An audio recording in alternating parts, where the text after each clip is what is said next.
Et bonjour tout le monde, bienvenue sur votre podcast The Trick Play pour le 10e épisode. Le 10e épisode, ça se fête. Et pour ça, on va aborder ce soir le Senior Bowl qui s'est déroulé le week-end dernier. Puis en deuxième partie, on vous parlera un peu des styles qui risquent d'arriver à la draft. Donc les styles, pour ceux qui ne le savent pas, ce sont des joueurs qui seront draftés plutôt bas, alors qui mériteraient d'être draftés plutôt haut, ou en tout cas qui pourront avoir un impact dans leur équipe NFL. Je vais démarrer ce podcast déjà en saluant nos amis de Actu Football américain, que je vous invite à aller suivre, que ce soit sur Facebook, sur Instagram, qui sont très suivis et qui vous donnent toutes les dernières infos au niveau NFL. Et je vous annonce en exclusivité, en restant assez discret tout de même, qu'on a une grosse collab à venir avec eux pour la draft. Et ça va être super sympa, ça va être très très complet et ça se passera sur leur site d'Actu Football américain. Et ça se passera aussi avec notre podcast The Trick Play. Ce soir, nous sommes que 4 et ce soir, nous avons encore... j'ai l'impression que chaque épisode, on change un petit peu le dispositif, les membres. Alors, il n'y a pas le plus gros rageux de Florida, il n'est pas là.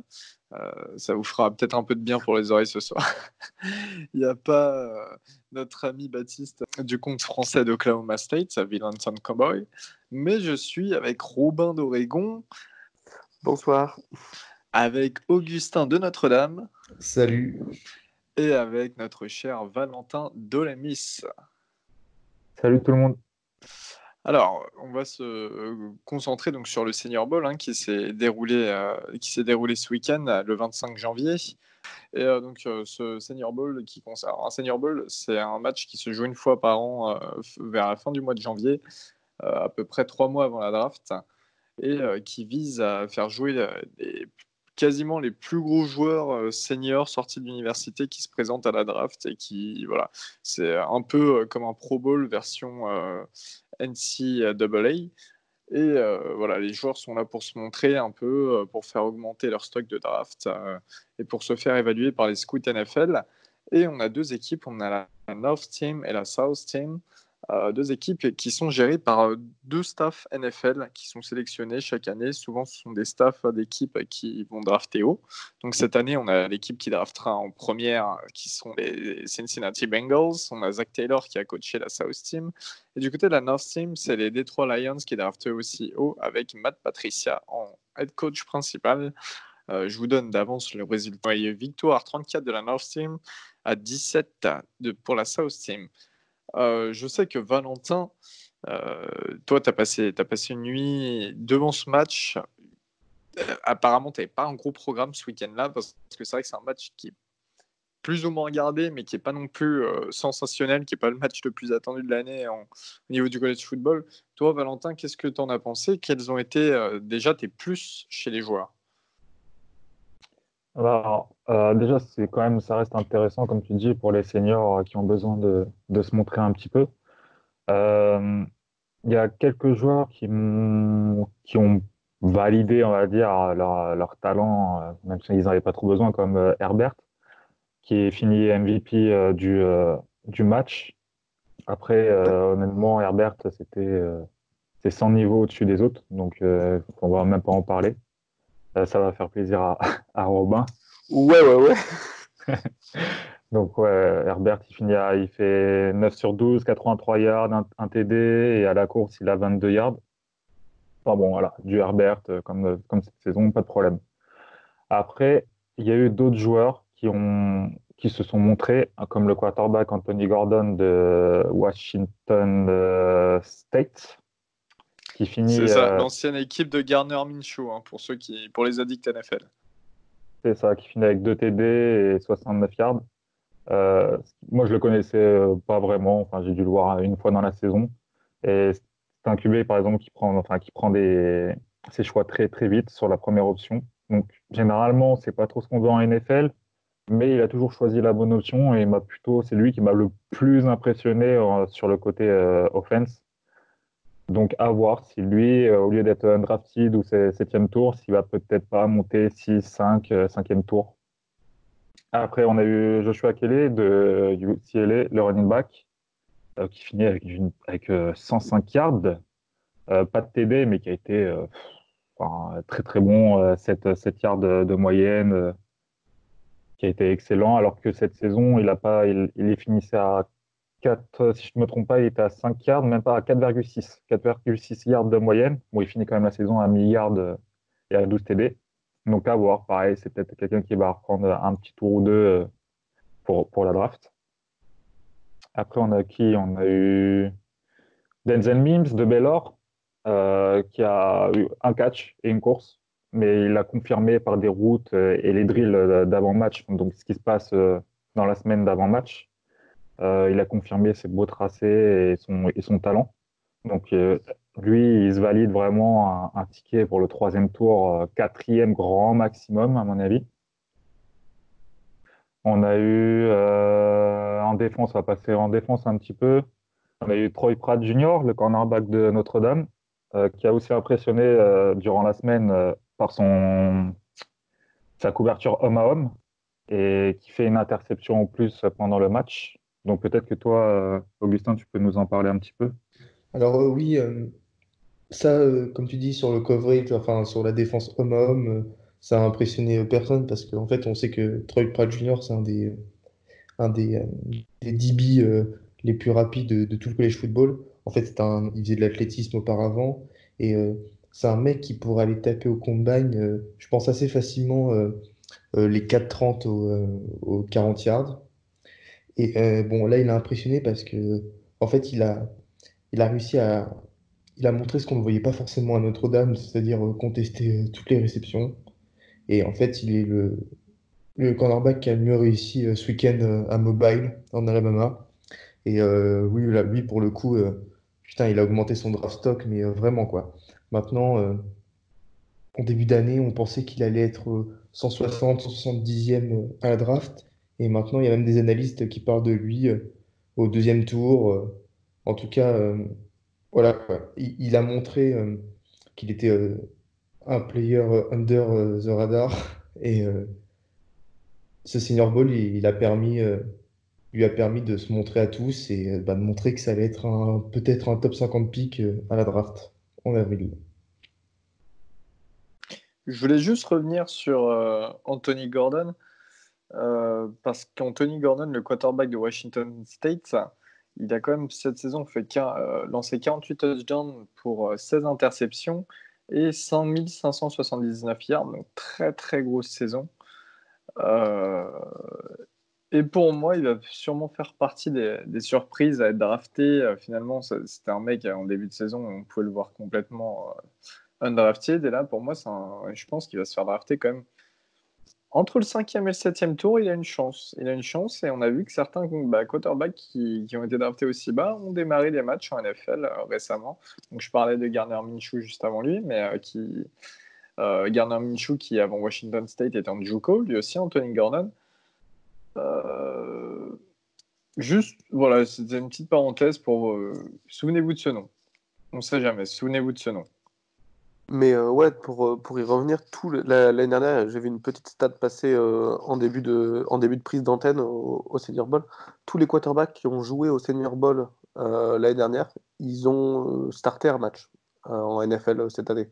Donc c'est quand même une belle plateforme pour les joueurs et surtout les quarterbacks un peu, comment dire, un peu sous le radar, entre Under the guillemets. radar. Ouais, under Ouais. the radar, ouais, j'essayais de le dire en français. Pour les joueurs un peu comme ça, au style Gardner Minshew, au style Anthony Gordon cette année, je pense que c'est des joueurs qui ont fait monter leur draft stock et qui ont tapé dans l'œil de beaucoup d'équipes qui voyagent pas forcément jusqu'à l'ouest. Enfin, je pense Washington State, etc., UCLA avec Kelly, là, ils ont beaucoup augmenté leur draft stock parce que beaucoup d'équipes de la côte Est ne vont pas jusqu'à regarder les matchs de la côte Ouest et envoyer leurs scouts. Donc, surtout pour des programmes moins renommés comme UCLA ou Washington State. Donc, c'est vrai que le Senior Bowl, c'est une bonne plateforme pour eux. Donc, voilà. D'ailleurs, je voulais savoir, toi, Valentin, qu'est-ce que tu as pensé de Darius Anderson? Parce que Darius Anderson, il a quand même réalisé une bonne prestation, alors qu'il est running back de base, euh, au poste, on va dire, de receveur. Il a quand même reçu 2 ballons pour 87 yards et un touchdown. Running back un peu moins reluisant, cette portée pour 43 yards. Est-ce que tu penses que lui, il peut avoir un petit potentiel? Il a été assez flashé au Senior Bowl pour se faire une place avant la fin du 7e tour de draft. Bah, un running back qui sait catcher et porter le ballon d'une façon correcte, ça intéresse toujours. C'est un peu à ce qu'on peut attendre en NFL comme des gars comme Camara, que tu connais bien, qui savent un peu tout faire. Donc, est-ce qu'il va pouvoir monter entre 4 et 7e tour? Peut-être 5-7 plutôt, mais il s'est clairement montré. Après, la plupart des running backs se sont montrés sur ce Senior Bowl. Il y a peut-être uniquement Eno Benjamin qui a été, qui a pas eu de bonnes stats et qui n'a pas été très bon sur ses lectures de ligne et de D-line, je trouve. Après, on a l'Amical Perrine de Florida qui a pas eu de ligne toute la saison. Donc, quand tu n'as pas de ligne, tu peux pas courir. Et puis là, il avait un semblant de ligne, donc il a montré un peu son talent. Tous les running backs ont montré qui sont, qui sont pas mauvais, qui peuvent être draftés. Donc, comme on sait, hein, la plupart, il y a beaucoup de running backs qui sont, par exemple, undrafted ou en fin de draft, comme Aaron Jones de Green Bay qui est fin de draft, Jamal Williams aussi, Philip Lindsay qui est undrafted, qui peuvent faire carrière en NFL, hein. Quand on est running back, on a cette chance de pouvoir avoir une chance justement de montrer son talent à des équipes NFL de façon assez facile. Et on a eu aussi droit à un très gros match de Joshua Kelly au poste, tant qu'on parle des running backs, au poste de running back, Joshua Kelly, qui est de UCLA, qui a inscrit 12 touchdowns la saison dernière, et cette saison, il a aussi inscrit 12 touchdowns. Et là, pendant le Senior Bowl, il a pu courir avec 15 portées pour 105 yards, dont la plus longue portée, 29 yards. Pour toi, est-ce que tu penses que Kelly, lui, en tout cas, remonte très bien dans les draft stocks, j'irais jusqu'à inclure dans un 4e tour? Oui, clairement. De toute façon, ça se voit, hein, les coachs lui ont donné la priorité sur les portées de ballon, donc c'est pas pour rien. Il a porté 15 fois le ballon, quand le deuxième, Darius Anderson, en a porté 7. Donc c'était clairement le numéro 1. Il a dû faire ses preuves sur la semaine avant le match.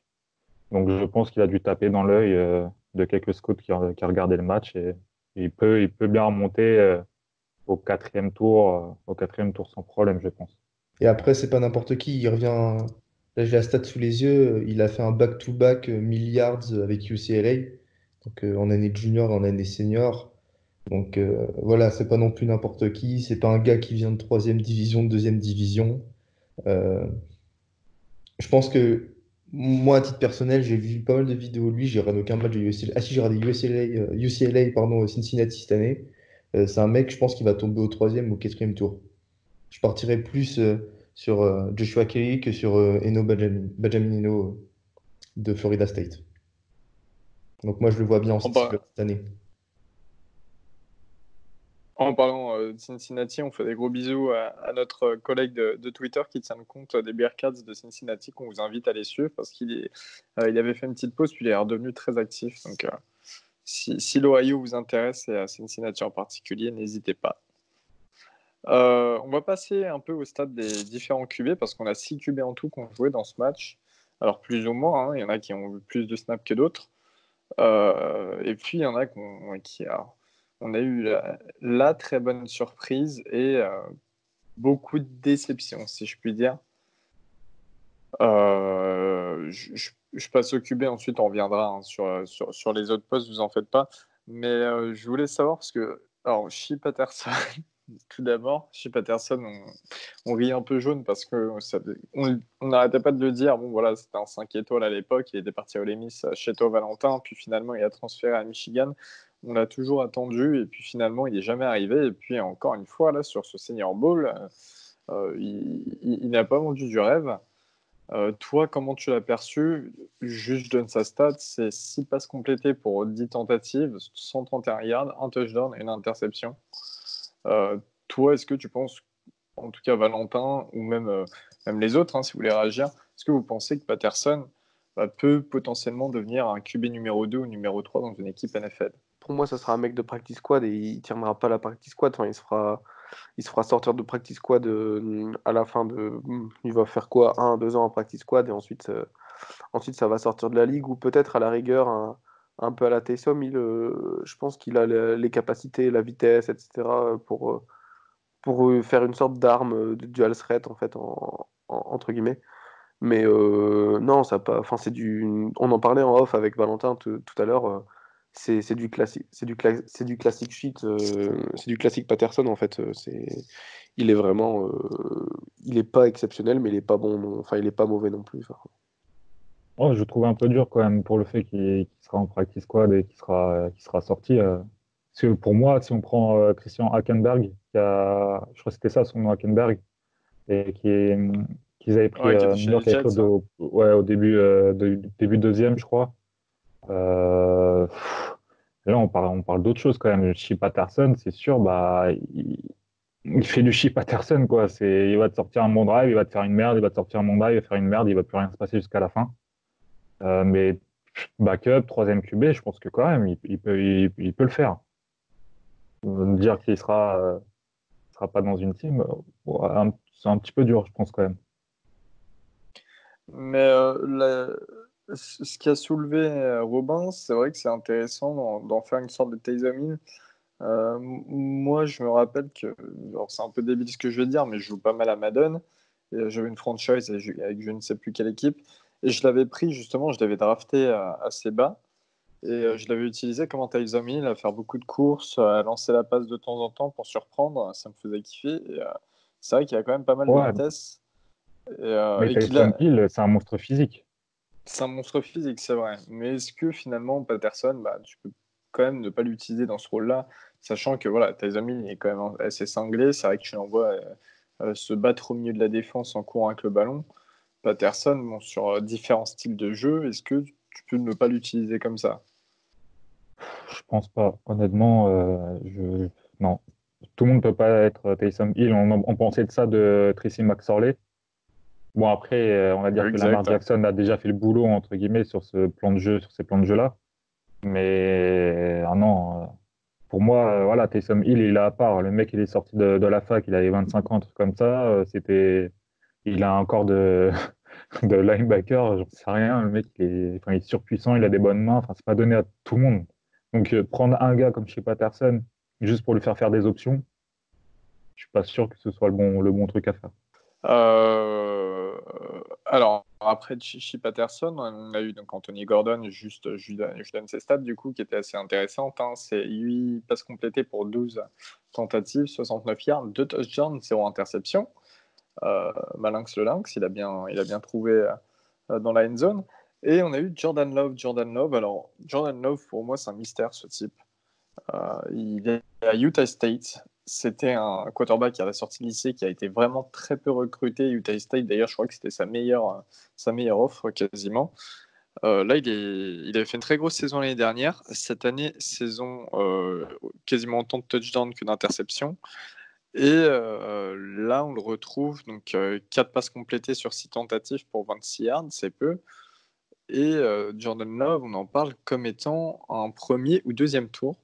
Au départ, on en parlait plus comme un deuxième tour, et là, maintenant, on le voit dans beaucoup de mock drafts, de draft factice, on le voit dans le premier tour, et plutôt haut, même des fois dans des top 20.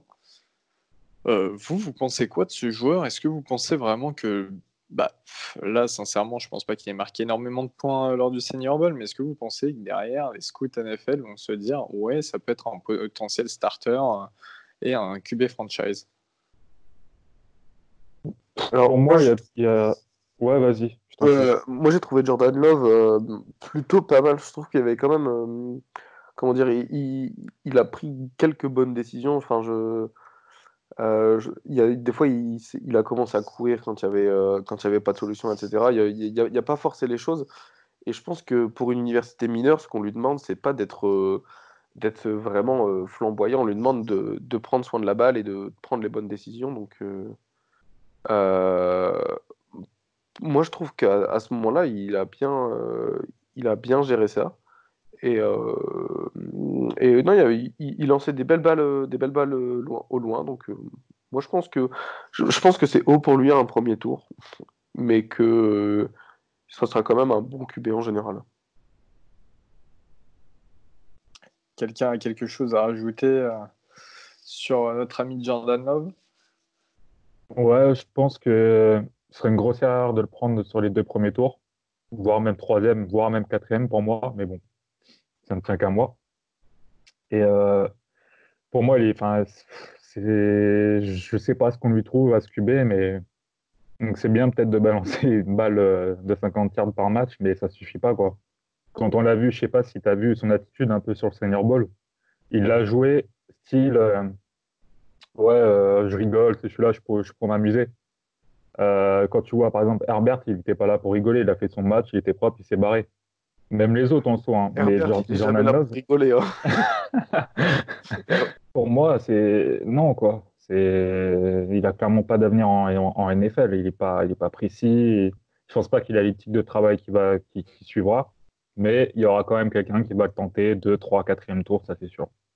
Et d'ailleurs, Elio, fan des Saints, tremble. L'insider ESPN, Mel Kiper, pour ceux qui connaissent, il a sorti une draft il y a quelques jours. Et les Saints, avec le 24e pick, prendraient Jordan Love. Voilà. Donc, pour vous Non, mais montrer ça, à c'est. quel point, en fait, ce mec, c'est un élastique, quoi. Genre, on peut le voir au troisième, quatrième tour comme Val, et certains analystes comme au premier tour. C'est un mec, on ne sait pas ce qu'il vaut, en fait. Genre, c'est qui tout double. Ça casse ou ça passe ou ça casse. C'est un gros pari de le prendre, hein. Moi, je l'avais mis dans ma première mock draft, je l'avais mis deuxième tour chez les Bucks pour éventuellement shipper la place de titulaire à Jameis Winston. Mais enfin, sincèrement. Et puis, moi, ce qui me dérange un peu avec ce genre de quarterback, on peut en dire ce qu'on veut, hein, mais avec Utah State, il n'affronte pas les plus grosses équipes du pays chaque saison. Tu te retrouves en NFL, il y a quand même une large différence que se retrouver face à Chattanooga ou je ne sais qui.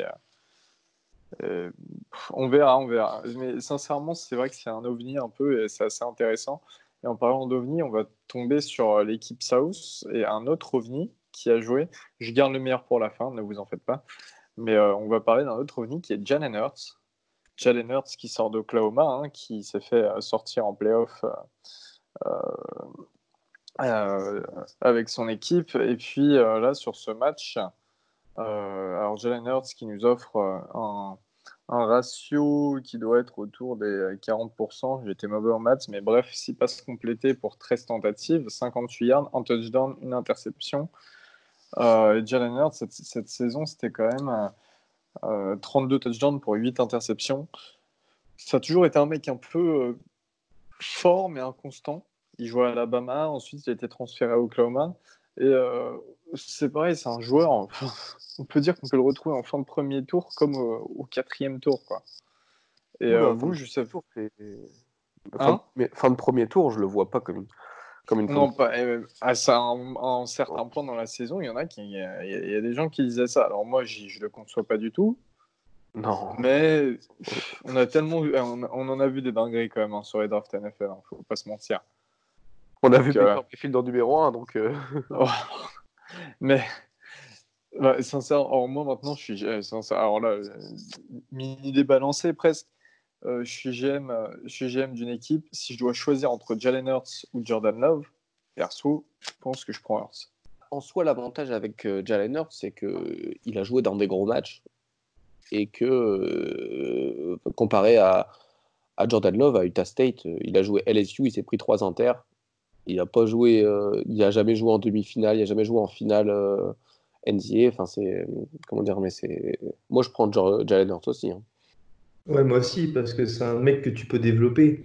Le gars, c'est un leader. Il a toutes les qualités physiques, en mobilité. C'est une super double menace au poste de QB.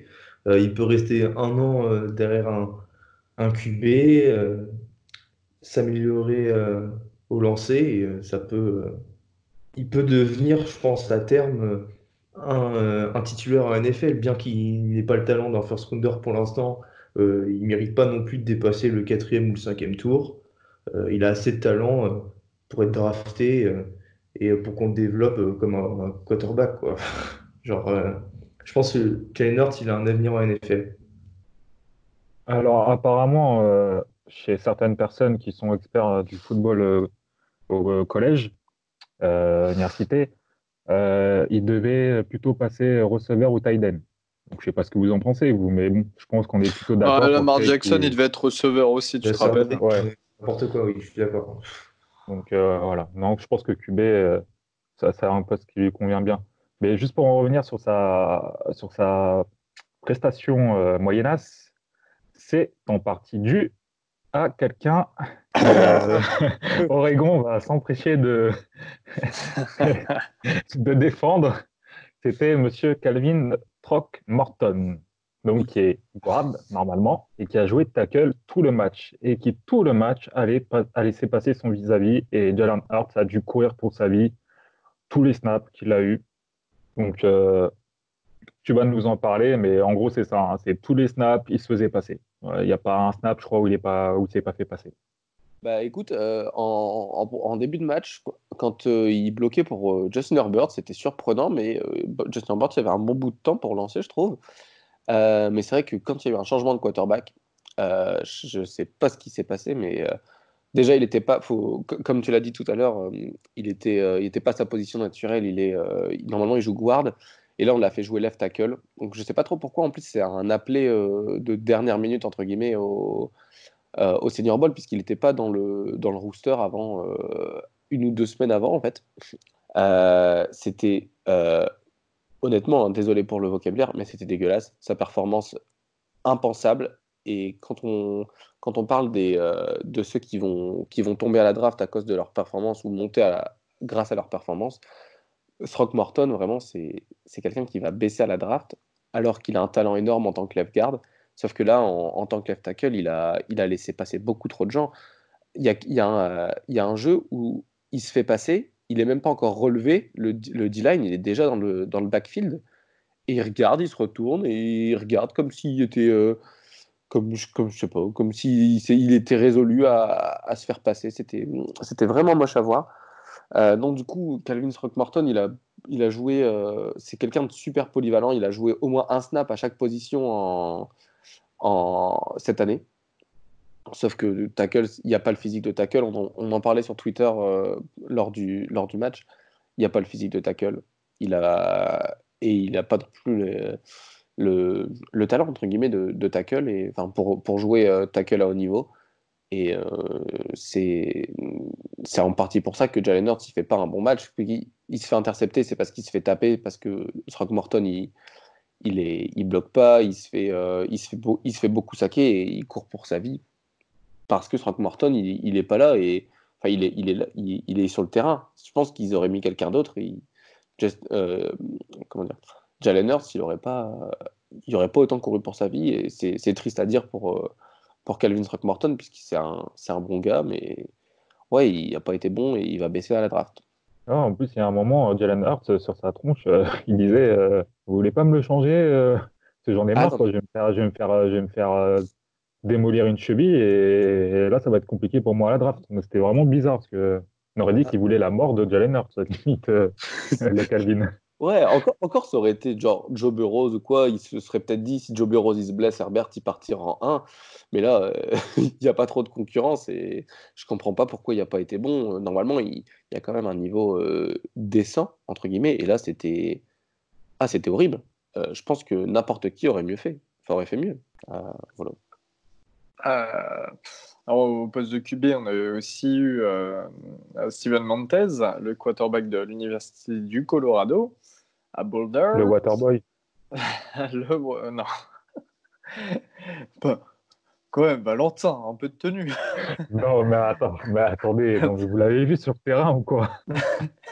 Alors, Non, mais c'est des petites piques pour notre ami qui tient le compte de Buffalo, Colorado. Mais franchement, je sais pas ce qu'il fait, je sais pas ce qu'il fait là. Enfin, je sais même pas pourquoi on parle de lui dans une possible draft, hein. Après, alors, déjà, ouais, exactement, on fait des bisous à notre ami qui tient le compte de l'équipe de Colorado, des Buffaloes du Colorado sur Twitter. Et d'ailleurs, qui est venu me demander 2-3 conseils parce que j'avais pu aller sur le campus moi cette année et que lui, il va là, bah, je crois qu'il y va pendant le printemps ou quelque chose comme ça. Donc ça sera cool, il pourra nous faire un petit reportage de là-bas. N'hésitez pas à aller le suivre. Et puis en plus de ça, on a proposé de l'inviter sur le podcast pour qu'il nous parle un peu de sa passion pour Colorado. Voilà. Et pour ce quarterback, Steven Montez, parce qu'il était très fier qu'il soit au Senior Bowl. Et nous aussi, on était très fiers pour lui. Et il s'est illustré avec 22 yards, une interception et un retour à la maison. Et sûrement pas en NFL, malheureusement pour lui. Donc Val, tu peux nous en parler. D'ailleurs, son interception était grandiose. Ouais, il a lancé pour personne, à part Troy Pratt Jr., le cornerback de Notre-Dame. Euh, ouais, c'est. Alors, si je me trompe pas, l'année dernière, il avait fait plutôt une bonne saison. Enfin, c'était pas un QB dégueu, quoi, en gros. Mais là, quand on le voit sur le terrain, on se dit, mais qu'est-ce qu'il fait là, quoi? C'est vraiment. Je ne sais même pas quoi vous dire. Il a complété 3 passes pour 22 yards, une interception qui a été lancée à personne. Et sur ses prises de décision sur les autres lancers, enfin, pour moi, c'était pas un QB numéro un des Buffalo de Colorado, ni le QB qui a fait, dont on a parlé. Parce qu'à un moment, on a bien parlé de lui intersaison, comme quoi il pouvait être un QB drafté assez, pas haut, mais au milieu de la draft. Voilà, là, c'est clair que non, quoi. Après, j'ai pas plus à dire sur lui parce qu'il y a trop rien à dire, quoi. Ouais, bah, je te rejoins. Je te rejoins totalement. Et c'est vrai que, comme tu le dis, Montez, on en discutait avant la saison comme potentiellement une bonne surprise. Voilà, ça arrive aussi. On a eu, alors au poste de quarterback, on a eu le MVP, le meilleur joueur de ce match. Et bah, je vais laisser, ce MVP nous vient d'Oregon, bien entendu. Et du coup, je vais laisser Robin lâcher son petit orgasme, puis nous expliquer ce qui s'est passé avec ce MVP et comment s'est déroulé son match. Alors, MVP, je le rappelle, Justin Herbert, quarterback d'Oregon. Valentin, tout à l'heure, en parlait très bien et il a dit qu'il était au-dessus du niveau et que c'était comment dire, c'était visible qu'il a un niveau supérieur et il a totalement raison. Il a été, du coup, il a commencé le match. Il a fait deux, trois drives dans le match. Donc, il commence le premier drive avec un touchdown directement lancé c'est sur une screen pass, donc ça compte comme un touchdown, mais pour moi, je donne plus de crédit au running back et à la offensive line sur ce coup-là. Pour le petit garçon le petit running back de Florida, Pirine. En soi, il a été bon sur les lancers. Il a fait une belle course de 20 yards, mais c'est parce que le D-line le plaque pas et il met juste ses mains comme si c'était encore un entraînement, sauf que du coup Herbert il part puisqu'il n'est pas plaqué. Il y a un boulevard au milieu, il court, il a montré un peu qu'il y avait une petite vitesse. Sinon, des belles passes. À un moment, il fait un roll-out et la passe elle est un peu lancée, elle est lancée un peu basse, mais c'est attrapé parce que le receveur est quand même en bonne position. Et il y a un moment sur une out, il dégaine, il lance. Les Américains, ils appellent ça gunslinger, c'est un peu celui qui dégaine et qui va lancer, une flèche. Et, et du coup, il lance sur une out qui passe entre les mains d'un receveur, mais en soi, s'il avait catché, c'était un first down et le drive aurait continué. Donc, belle performance et il était au-dessus du niveau et c'est pour ça que en ayant joué pas beaucoup de temps, il soit quand même MVP parce que il est au-dessus des autres. Et Justin Herbert, moi, ce qui m'a impressionné là, quand j'ai revu un peu les highlights, tout ça, c'est que vraiment, il a des passes dignes d'un joueur NFL en fait. C'est vraiment des passes laser et finalement, c'est presque les receveurs qui en pâtissent parce qu'ils n'ont pas forcément le haut niveau requis encore. Ouais. Et Bah tu vois les passes, c'est justement, impressionnant quoi. ouais, justement l'année dernière, il lançait qu'à un seul gars, littéralement un seul gars. Enfin, c'était Dylan Mitchell qui est maintenant dans practice squad chez les Vikings. Euh, il lançait qu'à un seul gars. Et en fait, j'écoutais un insider d'Oregon qui disait les receveurs de l'année dernière, il droppait parce qu'il y avait, il y avait tellement de vélocité sur la balle qu'ils n'arrivaient pas à l'attraper. Et c'est pour ça qu'il a beaucoup travaillé dans la off-season pour s'adapter avec ses receveurs, avoir qu'ils aient des meilleures mains en fait. Et quand tu dis qu'il a un bras NFL et qu'il a des passes de NFL, c'est indéniable et ça va être il s'est assuré une place de top 10. Que ce soit aux Chargers qui viennent de relâcher Philip Rivers ou aux Dolphins, Panthers, etc. C'est un top 10. Et s'il tombe, il tombera pas au-delà du top 10 puisqu'il y a des équipes qui vont monter pour aller le chercher. Il s'est vraiment comment dire, affirmé comme un top 10 de draft et un top 2 meilleur QB avec Joe Burrow. Et même les Bengals, ils ont loué son leadership alors que c'est pas un leader vocal en fait, mais c'est un leader sur le terrain par les actes. Et en tant que tel, et ils ont loué son leadership et ils ont loué aussi sa capacité à être à l'intelligence de jeu et sa capacité d'écoute et de compréhension du playbook, etc. Donc, il y a même quelques petits insiders d'Oregon qui disent qu'il y aurait une sorte de débat, de guerre entre Burrows et Herbert pour le numéro 1, mais je pense qu'on est tous d'accord pour dire que ce soit Burrows qui part en numéro 1. Ça sera Bureau. Et tout à l'heure, en rigolant, j'ai Augustin qui m'a taquiné sur les Saints qui drafterait Jordan Love selon le mock draft. Et bon, alors je pense qu'on draftera absolument pas ce poste-là, mais quitte à drafter quelqu'un en quarterback et que ce soit pas Joe Burrow, putain, mais moi je mets 10 tours de draft et je vais chercher, je monte et je vais chercher Herbert, quoi, clairement. Et en tout cas, je te rejoins là-dessus, ça va être. Il va être sensationnel comme quarterback et je pense qu'il n'est pas encore assez reconnu. Il y a eu tout l'effet de Joe Burrow et ça, c'est normal. Mais derrière, on se retrouve avec quand même un quarterback énorme à venir et je pense que s'ils se font très bien avec les Chargers qui ont déjà une bonne escouade offensive, il aura de très bonnes armes. On va passer un peu à la défense aussi, aux joueurs qui sont plus affirmés que d'autres. Valentin, je sais que tu voulais un peu parler de la défense parce que du coup, tu as un peu analysé les deux côtés du terrain et il y a eu quelques surprises. Oui, alors malheureusement, j'ai pas de stats pour vous donner vraiment précisément les stats au niveau défense. Après, j'ai parlé de ceux qui m'ont vraiment impressionné.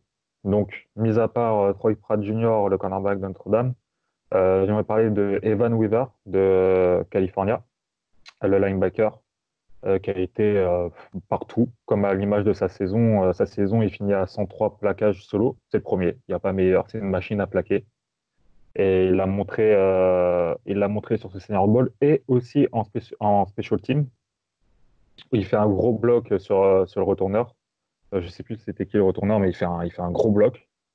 Euh, c'est un gars qui a validé son ticket pour le premier ou le deuxième tour de draft. Grand maximum deuxième tour. Parce qu'au niveau des plaquages, hein, c'est sensationnel, quoi. C'est une machine, il est partout. Il est physique, il est pas trop lourd. Il peut jouer outside, il peut jouer inside, il peut même dépanner un petit peu sur le edge s'il faut. Oui, sur le edge. Euh, je sais pas si vous avez vu, si vous l'avez vu un petit peu cette saison, mais nous on l'a joué, Ole Miss, on l'a joué en début de saison. Enfin, on voyait que lui quoi en défense. C'était lui. Il fallait le passer. Et si on le passait, c'était bon. Mais la plupart du temps, on passait pas.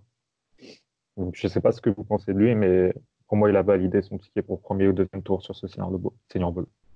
Ouais, deuxième tour sûr, premier à voir, mais deuxième tour sûr, il a vraiment été bon. Voilà. Et sinon, Troy Pride, toi, tu le vois drafté où, Augustin? Parce que toi, tu es un spécialiste vu qu'il est de Notre-Dame. Et je sais que tu as beaucoup d'affection pour tes joueurs. Tu les suis même après quand ils sont en NFL, vraiment à la loupe. Et toi, Ouais, Troy Pride, tu le vois être drafté sur quelle fourchette à peu près? Deuxième tour. Il sera pas au premier tour, impossible. T'as trop de talent en cornerback. Je ne vois pas passer des Christian Fulton, CJ Anderson, les mecs comme ça, même Paulson Adebo. Moi, je dirais entre le deuxième tour et le quatrième. En tout cas, c'est là où situe son talent. Après, reste à voir les besoins des équipes, si les équipes partiront vers les cornerbacks. Mais bon, quand on regarde les drafts de ces dernières années, tu as combien de cornerbacks draftés par draft? T'en as 25, 30? Donc, non, il tombera deuxième, troisième, quatrième tour. Je pense, ça me semble quasi sûr avec ce qu'il a montré. Voilà. Pour finir, juste sur les cornerbacks, il y a Lamar Jackson, qui était cornerback. Exact.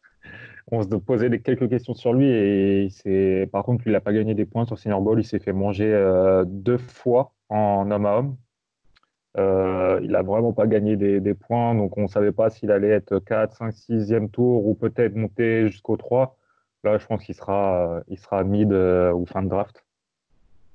Et après, juste pour finir sur 2 mecs qui m'ont impressionné sur la défense, il y a Bradley Anae, le defensive end de Utah, qui a un ou 2 sacs, mais il passe sur Calvin Trogmarton, donc bon, ça à prendre avec des pincettes, mais Oui, c'est parce quand que même un gars qui tout finit, le monde est passé dessus. c'est ça, ouais. Donc il finit la saison à 13 sacs, c'est le 7e, si je ne me trompe pas, sur la saison, au niveau des defensive ends. C'est un mec voilà, qui s'assure aussi un mid-round de tour de draft. Et je voulais juste parler d'un gars, je pense pas qu'il a forcément gagné des points, mais il s'est montré. C'est le cornerback alors c'est Georgia Southern, si je me trompe pas. Juste, il faudrait que je retrouve son nom. Alors, Kindle Vildor, Georgia Southern, qui fait une interception, mais qui a été plutôt bon dans le man coverage, un peu à la façon d'un Troy Pride. Donc, il s'est montré. Lui, il s'assure, je pense, aller un 7e, 6e tour. Donc, tant mieux pour lui. Et après, je sais pas si vous voulez parler forcément des special teamers, des kickers, etc.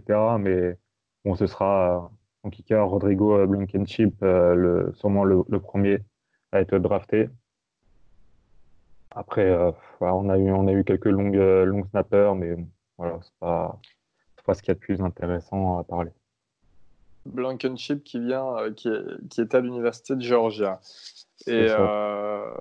Et ouais, Lamar Jackson, exact, l'homonyme du presque MVP de cette saison NFL, Lamar Jackson qui est cornerback à Nebraska, à défaut d'être quarterback chez les Ravens de Baltimore. Ah, juste, j'ai oublié, et je vais me faire engueuler par Guillaume. John Greenhard, l'outside linebacker, qui s'est bien Ouais, montré. ne l'oublie pas. Donc voilà, je suis vraiment désolé, Guigui. Non, mais il a fait pour moi, c'est l'outside linebacker le plus NFL ready pour cette draft. Il faudra peut-être 1 an ou 2, mais honnêtement, physique et technique, il est présent. Il s'est bien montré sur la présence sur le terrain au niveau de ce Senior Bowl. Eh bien, je pense que on a clos le sujet du Senior Bowl. Personne n'a rien à rajouter. On est tous d'accord là-dessus, vu le silence. Ouais, on est d'accord. On va passer au style de la draft. Donc, comme je vous l'expliquais, hein, on va donner à chacun 2 joueurs, voilà, qui pourraient être draftés un peu plus bas que prévu allez, on va dire, à partir du 3e tour jusqu'au 7e, et qui pourraient s'avérer devenir bons en NFL et devenir des styles et devenir des joueurs qui auraient pu être draftés plus haut. Seule l'histoire nous le dira, comme l'histoire l'a toujours fait avec la draft. Quelqu'un veut-il commencer ou je commence? Comme vous voulez. Vas-y, commence, tiens. Vas-y. Eh ben, je vais démarrer. Je vais prendre KGL, le receveur d'Ohio State. Donc, encore une fois, on le dit à chaque épisode, hein, je pense que vous connaissez la musique, mais on est sur une draft exceptionnelle au niveau receveur. Il y en a plein de partout. Vous pouvez en trouver à tous les étages. De très bons receveurs. Et moi, je prends KG spécialement parce que, en fait, voilà, il n'était pas trop attendu en ce début de saison. En 2018, donc la saison d'avant, il avait planté 6 touchdowns pour 70 réceptions et 885 yards. Et bien, cette année, il a eu moins de réceptions parce qu'il joue à Ohio State. Et Ohio State, il y a de la concurrence au poste de receveur. C'est pas le receveur numéro 1. Et il a réceptionné 57 ballons pour 636 yards, donc, ce qui n'est pas énorme, mais 10 touchdowns. Et j'aime beaucoup ce joueur qui est très athlétique, en fait.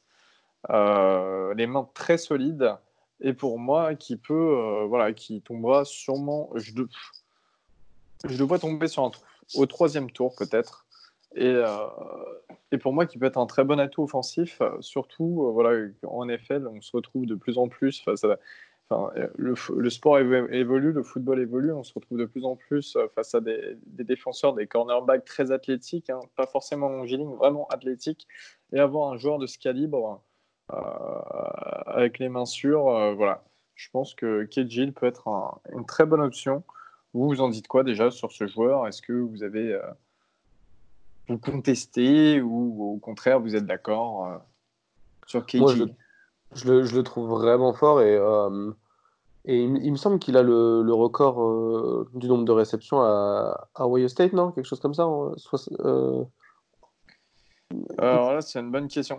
Alors là, je regarde depuis 2016, hein. 18 réceptions, 56 en 2017, 70 l'année dernière et 57 sur cette saison. J'avoue que ça fait quand même pas mal. Ouais, mais il me semble, ou alors ouais, sur les 2 dernières saisons, etc. Mais il me semble qu'il est dans des records. Ou alors, non, je crois qu'il a le record du nombre de matchs consécutifs avec une réception. Enfin bref, en soi, il est vraiment fort et bon route running. Et, ouais, ça va être un style. Et en deuxième joueur, après Kedjil, j'ai. Voilà. Alors vous allez me tomber dessus parce que j'ai choisi un Terps, et oui, un Terrapins du Maryland, qui est running back. Donc, qui avait été, pendant une période, il avait été annoncé comme potentiellement un joueur des deux premiers tours. Après, voilà, quand tu es running back, tu n'es jamais assuré d'être choisi très très haut. C'est Anthony McFarland. Anthony McFarland qui a vraiment été une des seules lumières cette saison de notre côté, et puis qui a toujours été reconnu pour être un bon running back. Donc, c'est quelqu'un qui sait courir, mais qui sait aussi réceptionner la balle, hein. Cette saison, c'est 126 yards à la réception, avec 17 réceptions et un touchdown. Euh, Sans vouloir être trop méchant avec mon équipe, je pense qu'avec un autre quarterback, ça aurait été bien plus. Et au niveau de la course, cette saison, c'est 614 yards, mais la saison d'avant, c'est 1034 yards. Et voilà, on a eu il a planté 8 touchdowns cette saison. Pour moi, c'est un joueur rapide, assez malin, qui peut aussi servir au poste de returner. Euh, qui sait bien analyser le jeu et bien le lire. Il faut savoir que McFarland, il joue en Big Ten, donc c'est très difficile. C'est souvent des grosses défenses, la Big Ten, qui est presque, à mon humble avis en tout cas, qui est presque plus réputée pour sa défense que son offense. Et voilà, il se retrouvait face à des grosses défenses avec aucune O-line. Et finalement, il est sorti comme un des meilleurs joueurs de l'équipe. Et pour moi, je pense que ça peut être un bon style si jamais il tombe. Voilà. Sincèrement, s'il tombe au troisième ou quatrième tour, tu as une équipe qui a une bonne O-line assez décente et tu veux t'amuser, et même le prendre au poste de running back numéro 2, hein, on le voit, hein, ça alterne. Nous, chez les Saints, par exemple, l'année dernière, on avait Alvin Kamara et Mark Ingram. Je vois plus Mike Farland dans un rôle à la Kamara, un peu plus virevoltant, avec un Mark Ingram à côté qui est beaucoup plus athlétique. Cette année, c'était la Tavis Murray à la place d'Ingram. Voilà, et je le vois très bien dans ce rôle-là. Euh, Style pour moi, et c'est un Terrapins, et je vous emmerde, même si vous n'êtes pas content. Bah attends que Gus il parle du lambda du lambda de Notre-Dame là qui est en D-line. C'est vrai. Pour Mike Farland, vous validez ou pas, les gars? Moi je valide. Ouais, moi Ouais. aussi. Oh, vous êtes fantastiques, je vous aime, merci. Merci mes bichons. Bah tiens, quelqu'un veut passer pour ces deux styles? J'avoue que là j'ai un peu bégayé, un peu hésité, mais Ouais, moi, je veux bien. eh bah vas-y, je t'invite. Bon, je vais faire le homer. Euh, Voilà. Comme par Chase, hasard. Chase Claypool, il faut parler des joueurs qu'on connaît bien. Alors, je vais pas aller chercher un joueur pour faire plaisir, alors, évidemment. Chase Claypool. En fait, Chase Claypool, c'est notre receveur à Notre-Dame. C'est un receveur du même type que celui qui a été drafté par les Ravens l'année dernière au troisième tour, Miles Boykin, qui a fait une très bonne saison. Et en fait, si vous voulez, Chase Claypool, c'est un receveur encore plus costaud. Mais d'ailleurs, il a pris des kilos là, pour le Senior Bowl. Il a pris des kilos. Bon, il va un petit peu moins vite. Mais ça peut vraiment être une menace en red zone cette année contre Stanford ou contre Iowa State. Il a fait des réceptions incroyables. Je vous invite à le voir sur YouTube encore une fois. Il a été l'un des grands gagnants de cette fin de partie de saison et de ce Senior Bowl. Et en fait, maintenant, il apparaît comme un meilleur prospect que Miles Boykin. Et je pense que Chase Claypool va descendre au deuxième ou au troisième tour. Il a vraiment impressionné du monde. Après, mon deuxième style, moi, je suis quelqu'un comme Elio qui aime bien la Big Ten. Et je voudrais parler de Zach Bone. Donc, Zach Bone, c'est un edge rusher, voilà, un defensive end. Et c'est un mec qui a fait 13 sacks cette année. Et en fait, j'adore ce joueur parce qu'il est mobile. Il a réussi à. C'est un edge qui a réussi à contourner les O-line de Big Ten qui sont quand même très réputés. Et voilà, je vois bien Zach Bone au troisième tour, au quatrième tour et devenir un titulaire en puissance en NFL. Et moi, personnellement, Chase Claypool, j'appuie complètement ton raisonnement. Encore une fois, pareil, un très gros receveur, très athlétique et important dans la red zone. Euh, Sincèrement, pour moi, c'est le type de receveur, tu vois, qui pourrait être drafté en premier tour comme un quatrième. Et sur cette draft, il est canadien d'ailleurs, Chase Claypool, faut le noter. Ouais. Sur cette draft, c'est vrai que voilà, il a mis 13 touchdowns cette saison, 1037 yards. Pour moi, si au troisième tour, il est encore là, mais franchement, je suis les Saints, je le prends, tu vois, si je n'ai pas pris un receveur au premier tour, Ouais, un mec un peu tu vois. costaud, grand. Non, non, c'est ce qu'il faut faire. Et en plus, ça, c'est le genre de gars qui va impressionner, je pense, au combine. Tu sais, dans les petits ateliers, là, ce qu'ils font, bon, je trouve ça un peu ridicule, mais bon, quand il s'agit de sauter loin, sauter haut, euh, les répétitions, là, le développé couché, lui, il va envoyer. Donc, Alors, ça, mais pardon? ah non, non, mais je suis totalement d'accord avec toi. Il est hors norme physiquement, hein. Des fois, on le voit, il casse 4 à 5 défenseurs. Hmm. Rien à dire. Ouais, ça peut ouvrir les défenses pour je sais pas moi, un petit receveur bien rapide, type Marcus Brown ou, je sais pas. C'est ça, et même au niveau des blocs aussi, c'est important. Ouais, Et, on parlait de la notion, je parlais avec Anthony McFarland de la notion de running back virevoltant, et c'est vrai que quand tu as un running back virevoltant aussi, sur des screens, ce genre de choses, quand tu as un receveur athlétique comme ça qui s'est bloqué, c'est juste du bonheur, quoi. Donc, ouais. C'est bon pour toi? c'est bon. Si c'est bon pour toi, c'est bon pour Robin. Écoute, moi, encore une fois, je vais pas être très original. C'est une draft full receveur et je vais prendre un receveur. Euh, Colin Johnson, pour moi, c'est un talent de premier tour qui va tomber au 3, 4e tour peut-être. Et il va faire le bonheur d'une équipe. Il est grand, il a des bonnes mains. Il a, pour moi, ça va être un des styles de la draft en receveur et ils peuvent choper 90% du talent d'un premier tour en chopant un Colin Johnson au 4e. Donc, je suis rapide sur lui, mais Colin Johnson, allez voir ses highlights. Juste, je rappelle, l'université, il joue à Texas. Il attrape des ballons de Sam Ehlinger. Donc, comment dire, quand ça sera un QB NFL, ça sera mieux placé. Et Colin Euh, Johnson qui était annoncé fin de premier tour à l'aube de la saison qui vient de se dérouler. c'est ça, c'est ça. Et cette année, il a beaucoup baissé et je ne sais pas trop pourquoi, parce qu'il est toujours aussi performant et toujours aussi bon. Donc voilà, ça c'est mon premier style. Et à l'image d'Augustin, je vais faire un peu mon Homer. Mais Shane Lemieux, pour moi, Shane Lemieux, il va être drafté deuxième tour, voire troisième tour. En tout cas, c'est un top 3. Il sera pris dans le top, dans les 3 premiers rounds. Euh, mais Shane Lemieux, c'est titulaire NFL Day One pour moi. Il a tout ce qu'il faut pour être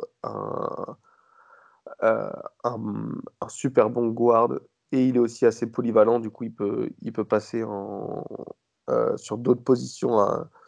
Par exemple, il a déjà dépanné en centre à Oregon et celui qui chope Shane le mieux pour moi, ça va être un gros style puisque je m'avance un peu, mais vraiment prendre un pro bowler au troisième tour, c'est assez rare, surtout en ligne. Donc voilà.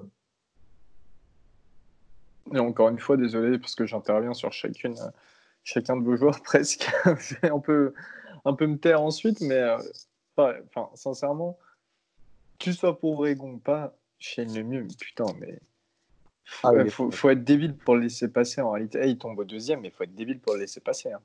Bah, en soi, il n'y a C'est pas ce qu'il y a de beaucoup. mieux.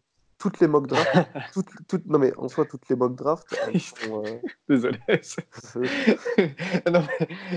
Valentin, on vous explique, hein, Valentin, c'est le genre de type qui intervient une fois toutes les 15 minutes. Non mais Valentin, Lâcher sa connerie. c'est un sniper, il arrive, il fait bam, il repart en off. C'est clair. Tu nous disais du coup, hein Oui, du coup, n'enchaîne le mieux. C'est vrai qu'il y a beaucoup de mock draft où il finit, il passe le deuxième tour et il arrive dans le troisième, mais c'est incompréhensible pour moi qu'il ne passe pas. Je suis grave d'accord avec toi. Alors, sur toutes les mock drafts, je le vois entre la 80, centième, 110e place. Et pourtant, je vois tout le monde en parler. Il y a plein d'articles sur lui. Mais bordel, pourquoi t'es pas plus bas, mon gars? Non, Mais mais en plus, le mec, il a rien à se reprocher. Souvent, quand t'as quelqu'un de fort qui descend comme ça dans les drafts, dans les mock drafts, c'est parce que voilà, il a eu des soucis de comportement ou des soucis de notes, tout ça. Voilà, il a l'air quand même tout blanc, Shane Lemieux. ouais, tout gentil. Et ouais, ouais. mais en plus, j'ai eu l'occasion de lui parler quand il était en freshman. La première fois où je suis allé aux États-Unis, il arrive en freshman. Et honnêtement, super gars.